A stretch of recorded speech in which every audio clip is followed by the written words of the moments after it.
Hi guys, I'm Kasha. Welcome to the channel and to our coffee times together. So because of isolation, I know a lot of people are looking for recommendations, and last week I made some videos on, TV shows that you could binge. And for this week I was like, I should bring some horror recommendations, but I was not sure on what type of horror because I didn't want to choose the expected, pandemic virus contagious stories, because I think people right now need something else to take their minds to a better, nicer place, have a little bit more fun when you're indoors. And I decided to make a compilation of videos about horror comedies. So for me, horror comedies work in the 80s. That's my favorite year because they were so silly that it somehow works for me. So I wanted to make videos on the 80s, the 90s, and the 2000s. Then I started writing down all the names and I realized that I had a lot of movies to talk about. So only from the 80s I have a total of 30 names, and that's not even all of them. So I decided to split this video in two parts, so you're going to get the whole 30 names this week. So in this video we're going to be checking out the first 15 movies up until 1985. Now all of the movies I'm going to be mentioning in these videos are obviously not the perfect best movies you've ever seen. They are, some of them, really silly, but they are just fun and a great watch, even just for a one-time watch. So if you're looking for something to take off your mind out of the whole situation outside, but you also want to watch some horror and have some fun, maybe there are some of these movies that you have not checked out yet and that you can give a try. It's coffee time. Let's start with the 80s comedies. So we have Motel Hell from 1980. This is a horror comedy in which an apparently friendly farmer and his sister are basically taking travelers and they are burying them alive and to create what they are known for, which are their special meat sausages. Now these might not be a movie for everybody, but I think it does have a lot of things that have been used later on by other horror movies, so it was kind of like a trendsetter a little bit, and I think it deserves a spot on this list. From 1981 we have An American Werewolf in London. This was an instant classic with a great score, and the special effects are a little bit dated if you watch it now, but it's still charming. And we are following two Americans while they are on holidays in England, and then they go to the local British pub and they are attacked by a werewolf. Also from 1981 we have Saturday the 14th. Now this movie had really bad critics, people did not really like it, but I don't know, it has a special place in my heart, probably because I watched it when I was really like small. And basically this is a spoof on the movie Friday the 13th, as you can tell by the title, and another horror movies as well. And we're following a family that moves into this new house, and then the kid from the family finds this book that talks about the curse of Saturday the 14th, and in doing that, finding that book and opening up and stuff, then he releases some monsters. And I don't know, it's really silly.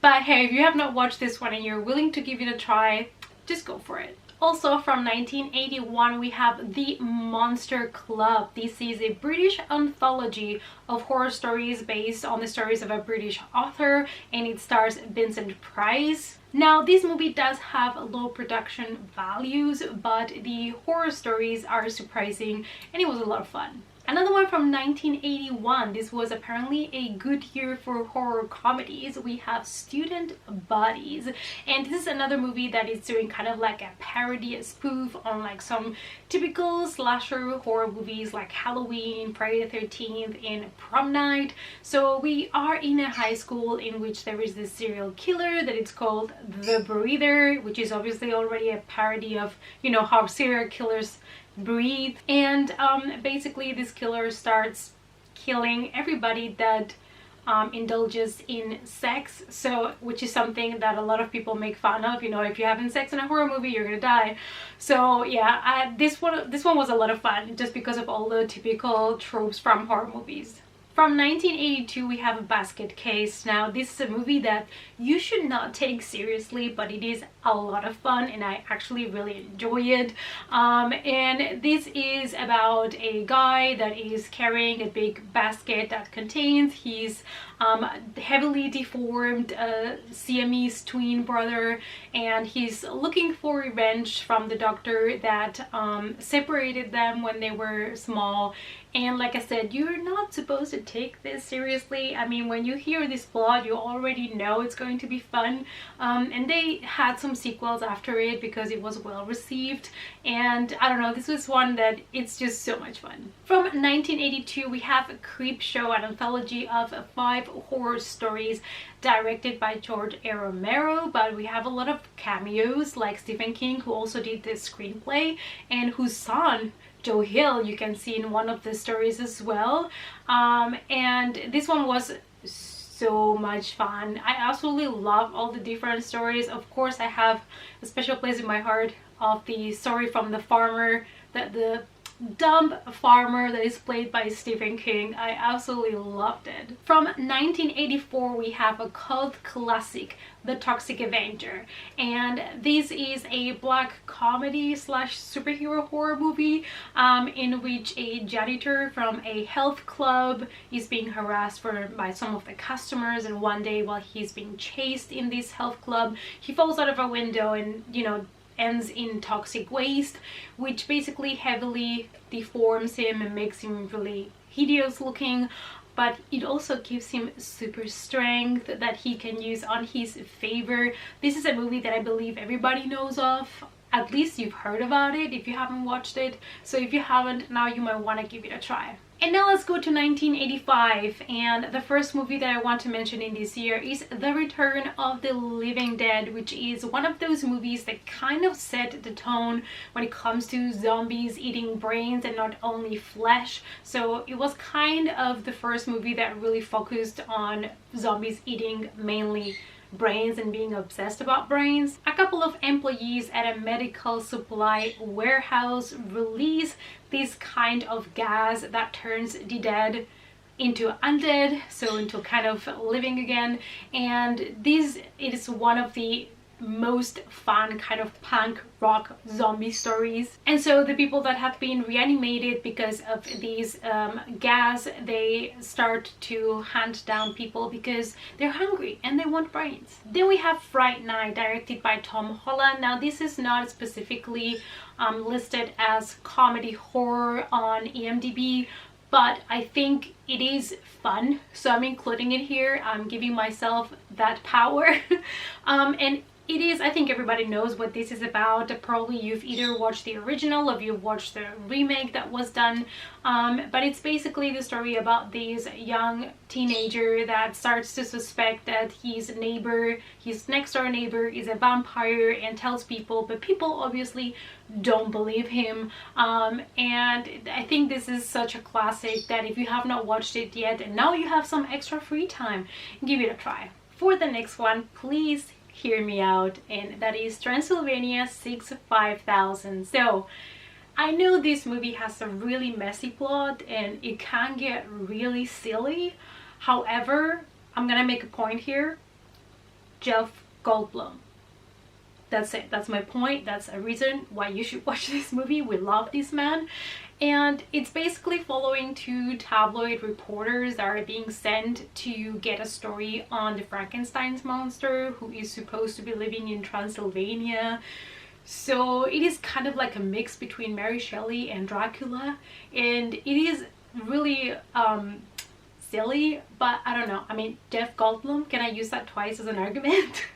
I don't know. I mean, for one watch, why not? Another one from 1985 is ReAnimator, and even though the sequel, it is a little bit more comedy than this one, I still wanted to mention it because I really enjoyed the first one. It stars Jeffrey Combs, and it's kind of like loosely inspired by H.P. Lovecraft's tale. So this is a combination between horror and science fiction, and we have here Herbert West. He is a young scientist and he likes to do bizarre experiments trying to reanimate dead tissue, and I think it's also one of those that everybody knows about. Maybe not everybody has watched it, and I'm a huge fan of Jeffrey Combs. I think he's an underrated actor. I really like him, and so this one might be also one for you if you love the combo, you know, between science fiction and horror. Another one that is a classic that for me, it's personally one that I really enjoy, that is a house. We are following a writer, an author, that moves into his deceased aunt's house, and he realizes that the house is haunted. And basically, the monsters that he is writing down on paper for his novels are coming alive in a way.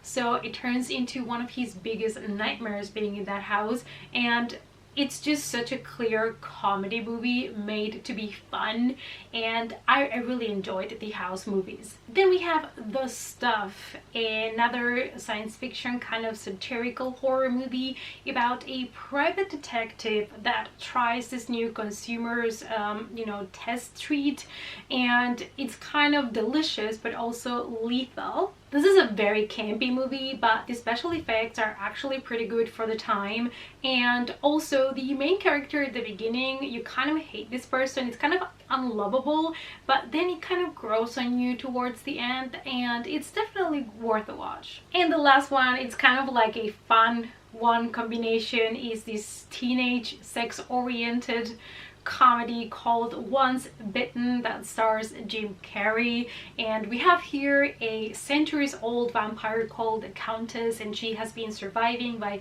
feeding on the blood of virgins, and she's having kind of trouble finding new virgins, and then she finds Mark, played by Jim Carrey, and he has been, you know, wanting to lose his virginity to his girlfriend.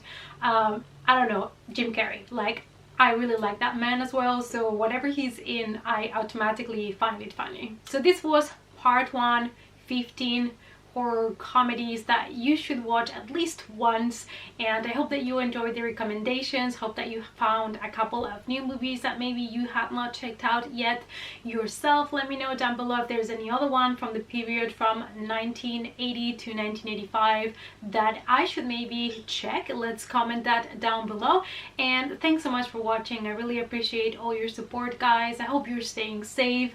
Please give the video a big thumbs up for support, and if you want to follow me in other social media, the links as always in the description box down below, and I hope to see you all in the next coffee time. Bye.